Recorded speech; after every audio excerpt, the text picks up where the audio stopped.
ऐसे समझाऊंगा, एग्जाम में बिल्कुल भी फेल नहीं हो सकते, बिल्कुल नहीं फेल हो सकते, बिल्कुल सही करके आओगे। ठीक है, आकृति की पूर्णता आज हम जानते हैं, आकृति की पूर्णता। ठीक है, क्या आकृति को पूर्ण करना है। ठीक है, इसमें हमें एक प्रश्न दिया गया है, प्रश्न के बाद हमें 4 विकल्प दिए गए हैं। ठीक है, इन चारों विकल्प में से आपको बताना है कि इस आकृति के अंदर कौन सा हमारा विकल्प सही बैठेगा। ठीक है, तो ठीक है, इसका हो गया दोस्तों ये वाला।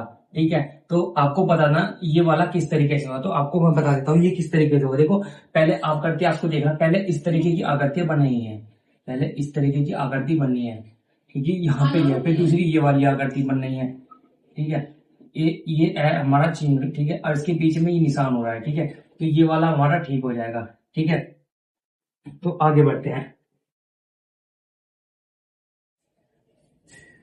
इसमें बताना है आपको कौन सी वाली आकृति बनेगी। ठीक है, तो दोस्तों आप देख सकते हैं, पहले इस वाली आकृति को गौर से देखो। ठीक है, फिर ये वाली आकृति हमारी आ रही है, पहले नीचे था, अब ये ऊपर चलेगा, अभी नीचे है तो फिर ये ऊपर चले जाएगा। ठीक है, तो आप लोगों को बताना है ऊपर वाला कौन सा है। तो ऊपर वाला ये है हमारा, और एक ये है हमारा, तो इन दोनों में से कौन सकता है। ठीक है, अब आप देख सकते हैं यहाँ पे एक बिंदी दर्शाई गई है। बिंदी किधर है, ये एक बिंदी नीचे की तरफ है, एक बिंदी साइड की तरफ है। तो यहाँ पे है, वो यहाँ पे कोई बिंदी नहीं दिख रही, और यहाँ पे बिंदी दिख रही है जो इधर की तरफ है, तो हमारा ये वाला सही हो जाएगा। ठीक है, तो दोस्तों आगे बढ़ते हैं।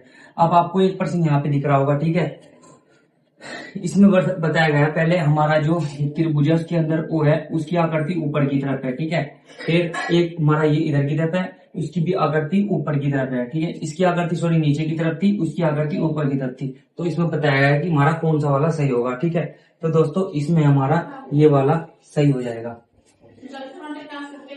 ठीक है, क्योंकि दोस्तों इसका नीचे की तरफ है, उसका ऊपर की तरफ है, तो इसका क्या होगा, इसका इधर की तरफ है तो उसका इधर की तरफ हो जाएगा निशान। ठीक है, जैसे कि दोस्तों इसका निशान तो त्रिभुज का नीचे की तरफ था, इसके बराबर वाले के ऊपर की तरफ था, तो ऐसे ही इसका देखेंगे, इसका इधर की तरफ था तो इसके बराबर वाले का इधर की तरफ होगा, तो हमारा ये वाला सही हो जाएगा। ठीक है, तो दोस्तों आगे बढ़ते हैं। अब आपके सामने ये आकृति बताई गई है कि ये आकृति का पूर्ण रूप से कैसी होगी। ठीक है, ये आकृति पूर्ण रूप से कैसे होगी, अब आप देख सकते हैं, ये एक और से देखना आप। ठीक है, यहाँ पे जो आकृति बनाई हुई है वो ये आकृति सेम नीचे बनाई हुई है, बस उसको उल्टा करके दर्शाया गया है। ठीक है, जैसे कि दर्पण के हिसाब से देखे तो उसको उल्टा करके दर्शाया गया है। अब आप अपनी इस आकृति को देखो तो उल्टा करके अगर इसे आप बनाओगे तो किस तरह की आकृति बनेगी, उल्टा करके। अगर इसको उल्टा करके देखोगे तो इस तरह की आकृतियां बनेगी। ठीक है, ये वाला हमारा सही हो जाएगा, क्योंकि जो ऊपर वाली आकृति है वो इस आकृति से मेच खा रही है दर्पण के हिसाब से।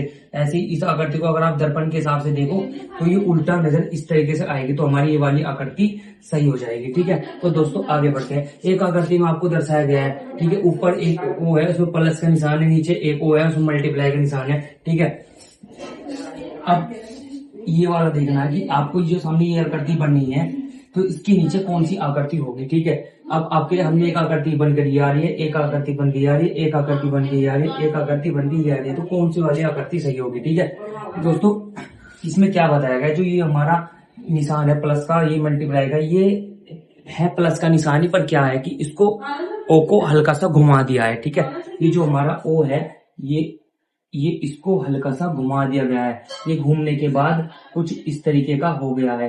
ठीक है, ऐसे ही हमारा ये है, अगर हम इसको थोड़ा सा घुमा दे तो घुमाने बाद ये कुछ इस तरीके से बनेगा, तो हमारा ये वाला सही हो जाएगा। तो दोस्तों मेरी वीडियो आपको कैसी लगी, लाइक सब्सक्राइब करना मत भूलना। Thank you.